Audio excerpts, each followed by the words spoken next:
السلام علیکم، میں ہوں آپ کا دوست محمد دلشان اور آپ دیکھ رہے ہیں فیو لائف۔ آج کا ہمارا مین ٹاپک ہے کنسٹرکشن یعنی کہ تعمیرات۔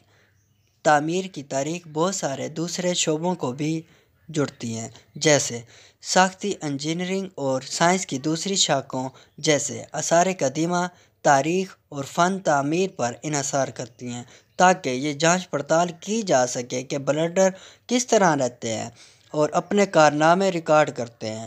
وہ فیلڈ ہمیں تعمیر شدہ عمارتوں اور دیگر تعمیرات کا تجزیہ کرنے کی اجازت دیتی ہیں۔ جب سے قبل از تاریخ تعمیر ہوئی ہیں، استعمال شدہ اوزار اور تعمیراتی سامان کے لیے مختلف استعمال ہوئی۔ عمارت کی تاریخ وقت کے مختلف رجحانات کے ذریعے تیار ہو رہی ہے، جس کی نشاندہی کچھ اہم اصولوں کے ذریعے کی گئی ہے۔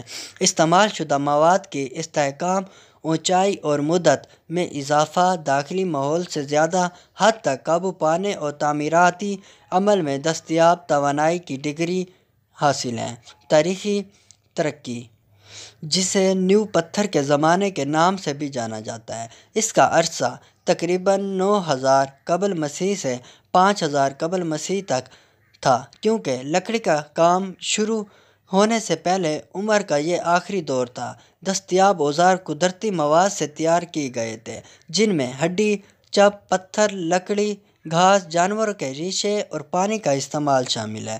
ان ٹولز کو لوگوں نے استعمال کیا تھا، جیسے ہاتھ کی کلاہڑی، ہیلی کاپٹر ہیڈز اور سیلٹ کے ساتھ کھرچنے کے لیے کانٹا جیسے فیلک ٹول، پاؤڈر، پیرس، رول، پل، لیول اور کیری کے ساتھ عمارت سازی کے مواد میں ہڈیاں جیسے میمت کی پسلیاں، چھپائیاں، پتھر، دھات، چھال، بانس، مٹی اور بہت کچھ شامل تھے۔ مثال کے طور پر انسانوں کے ذریعے تیار کردہ پہلے پل شاید کسی لکڑی کے لگے ہوئے تھے، جو کسی ندی اور بعد میں لکڑی کے راستے پر تھے۔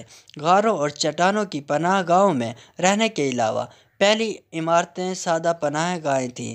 انویٹ کے ٹوپیک جیسے خیمے اور کبھی کبھی گڑھے کے مکانے کے طور پر تعمیر شدہ جھونپڑیوں کا مقصد عناصر سے تحفظ کی بنیادی ضروریات کے مطابق ہوتا تھا، اور کبھی کبھی حفاظت کے لیے قلعے جیسے مقامی طور پر دستیاب مادوں اور روایتی ڈیزائنوں اور طریقوں کو استعمال کرتے ہوئے ماہر بلڈروں کی بجائے خود ان کے رہائشیوں نے خود ساختہ تعمیر کیا، جسے ایک ساتھ مل کر ورنیکولر فن تعمیر کہا جاتا ہے۔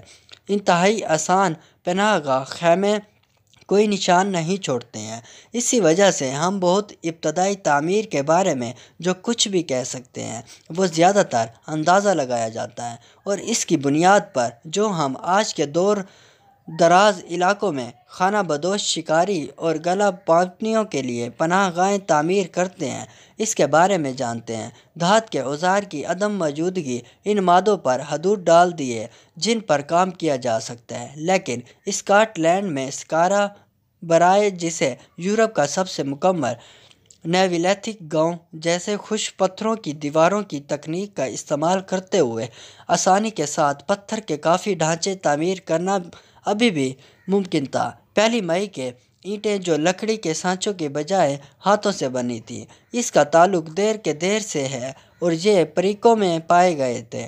اس عہد کا سب سے بڑا ڈھانچہ نیولیتھک لمبا گھر تھا، اور ان میں بہت ہی ابتدائی ثقافتوں میں لکڑی کے فریم اور لاگ ڈھانچے کے تمام معاملات میں آثار قدیمہ کی کھدائی میں صرف دیواروں کے بہت ہی نچلے حصے اور کھوجوں کا پتہ لگایا جاتا ہے، جس سے ان عمارتوں کے اوپری حصوں کی تعمیر نو بڑے پیمانے پر قیاس آرائی کی جاتی ہے۔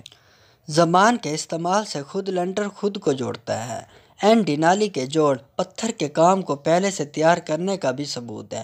پتھر کے شیڈول جیومیٹرک صفوں سے یہ واضح طور پر ظاہر ہوتا ہے کہ اسٹونہینج کے معماروں نے سروے کی نافذ طریقوں میں مہارت حاصل کی تھی۔ دہائی اور شہری خصوصیات کے حامل اتنے بڑے دیہاتی گاؤں کو پروٹو شہر کہا جاتا ہے، تاکہ وہ ایریڈو سے شروع ہونے والے شہروں سے ممتاز ہو سکیں۔